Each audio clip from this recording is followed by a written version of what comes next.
بسم اللہ الرحمن الرحیم۔ قربانی کی جگہ پر قیمت خیرات کرنا کیسا ہے؟ قربانی کا اصل مقصد چونکہ خون بہانا ہوتا ہے، حضور نبی رحمت صلی اللہ علیہ وآلہ وسلم نے فرمایا جو شخص استطاعت رکھنے کے باوجود قربانی نہ کرے تو وہ ہماری عیدگاہ میں نہ آئے۔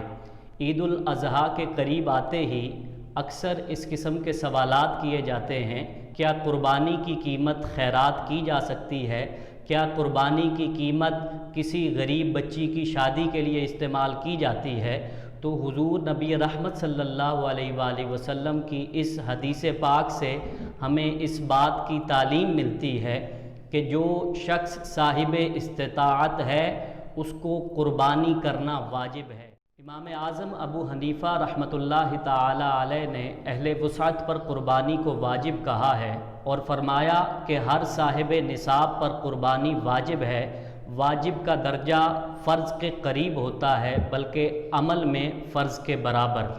مولاي صل وسلم دائما ابدا على حبيبك